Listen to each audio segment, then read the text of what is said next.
Jay has suddenly begun arriving late to his dates with Audrey. This is odd, but even stranger. He has started to dress nicer and actually fix his hair.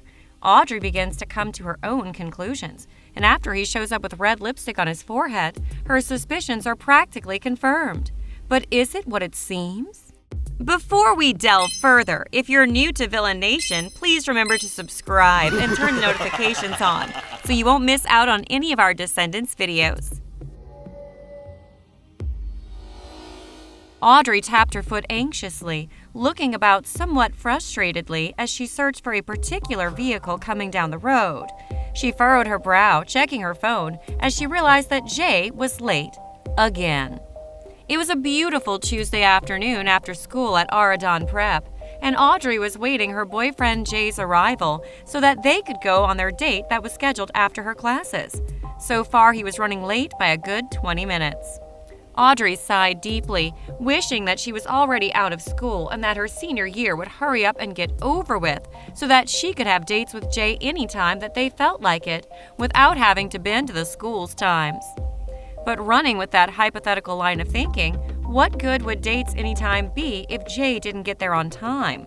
She froze as she heard the sound of a large motor approaching. Audrey stepped forward a bit and peered down the street, hoping it was finally him. To her immense relief, there was Jay, driving up to the front of the school, his large Ford Raptor shining in the sunlight as he revved the motor to show off a bit. She rolled her eyes, feeling simultaneously very relieved about him getting there finally, and somewhat irritated with him for taking so long. He stopped the truck in front of her, revving it especially loudly now that he was right beside her. Jay then rolled down the passenger seat window with that wide grin that always made Audrey's stomach flutter against her will. "Hey, Foxy, need a ride?" He flirted with a wink, and Audrey just huffed in response as she opened the truck door and stepped up onto the bar at the bottom of the truck that helped her get into the lifted-up vehicle.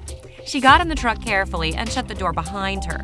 He grinned at her winningly, and she knew what he was expecting, but she wasn't aiming on giving it to him just yet. She narrowed her eyes, unimpressed. But then she suddenly noted that his hair was perfectly shiny and manicured into a neat ponytail at the base of his neck. She furrowed her brow, wondering why in the world he had fixed his hair so nicely. He never wore a ponytail unless it was a formal occasion. He certainly never worn it for her that way. With her, he always let his hair hang loose and free, which she didn't mind, but she did sometimes wish he'd put a little bit more effort into it. Which made her wonder, why did he put effort into it today? "Don't I get a kiss for swooping in and keeping you from having to spend extra time moisturizing your hair because of the hot sun glaring down on your perfect locks?" he asked mischievously, and Audrey was shaken a bit from her stupor of skepticism.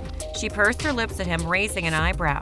"You're late," Audrey pointed out, and Jay simply smirked in response. "Better late than never," he told her, and the princess couldn't help but smile in response to his ridiculous grin and attempts to cover up the fact that he was obviously in the wrong here.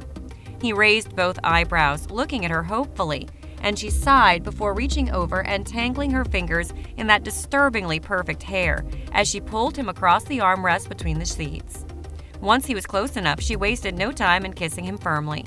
She honestly didn't know what was up with his hair, but she really didn't think there was any reason to worry, despite the fact that he never dressed up like that for her. It was all just fine. It was all just fine until he was late once again. This time, they were supposed to be meeting at the park. Audrey had already had her butler, Alfred, drop her off at the park so that she could save Jay the trouble of having to pick her up. However, it didn't seem that Jay was moving any faster today than he was the other day. She was facing the park as she found herself yet again waiting for him to arrive.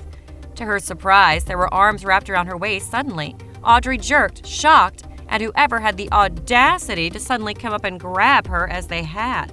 But when she turned to meet sparkling warm brown eyes, she knew exactly who it was, and she relaxed a bit in his hold as he pressed his forehead against hers. She looked into his eyes, unimpressed. "You're late again," Audrey announced, and he just chuckled. "Keep it up. You're going to sound like a broken record, babe," Jay joked. "Keep it up, and you're going to look like a broken record," she shot back at him, half serious. He grinned before leaning down and capturing her lips in a kiss. Audrey shut her eyes, unable to hold a grudge quite as effectively as she would have liked, as his hands grabbed at her waist tightly. After a moment, he pulled away with an easygoing smile, and Audrey had a chance to fully look him over. Her eyes widened in surprise as she noticed that not only was he wearing that new hairstyle, but he was now sporting a smart button-down shirt as well as a pair of leather pants.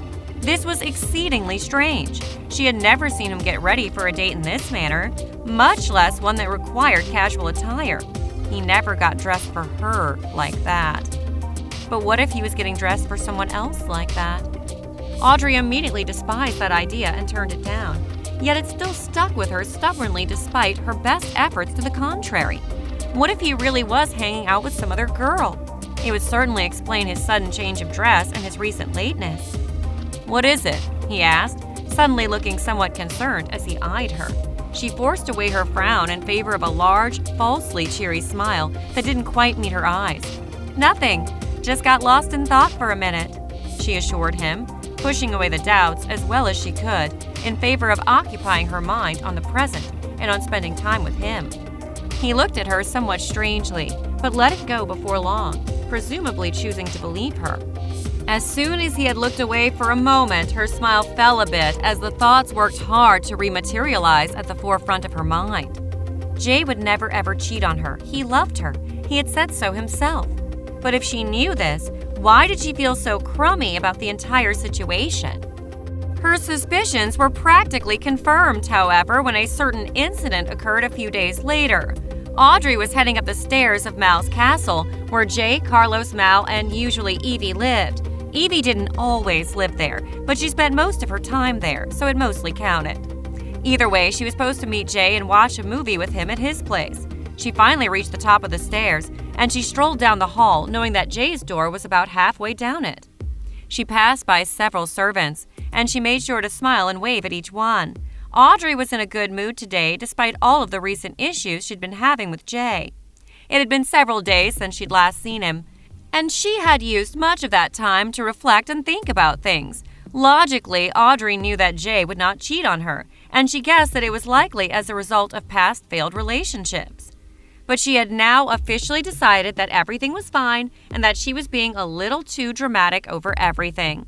She just needed to have a little faith in Jay and in their love. Audrey finally reached his door and she knocked. There was absolutely no sound, and she immediately assumed that he was likely not there yet.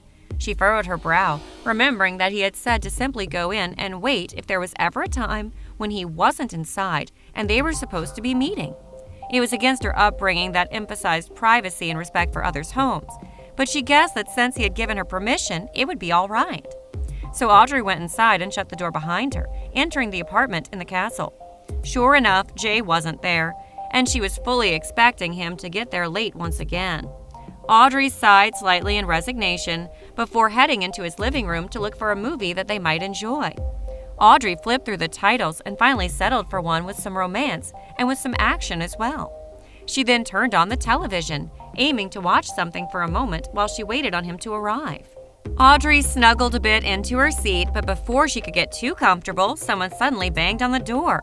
Audrey jumped a bit at the sound, and she looked to the person, realizing it was Jay. Once again, he was dressed nicely and his hair was neat. He looked up and suddenly realized she was on the couch. Jay grinned at her somewhat guiltily, and the corners of her lips tugged a bit as he approached. "Well, I guess I'm just destined to be late," he expressed with a slight laugh, and she was just about to return that smile when her gaze suddenly homed in upon a certain sight on Jay's forehead. She felt a blow to her gut as she recognized the distinctive mark of red lipstick. Audrey swallowed hard, standing up quickly as her knees shook a bit. She was right. He was just like all the rest of them. He was no different than Chad or Ben. He was cheating on her just like they did. Audrey felt her stomach twist uncomfortably as he paused there in front of her, eyeing her with that familiar love and concern in his eyes. Or at least what she had thought was love and concern. "Audrey, what is it?"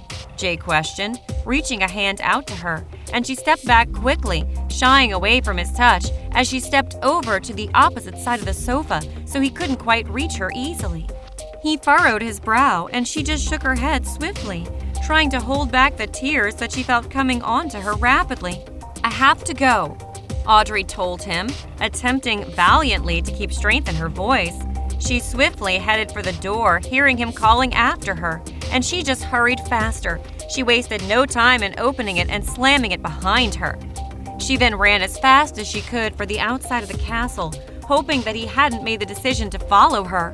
Audrey could feel the tears streaming down her cheeks as her heart ached intensely with a fresh stab of betrayal.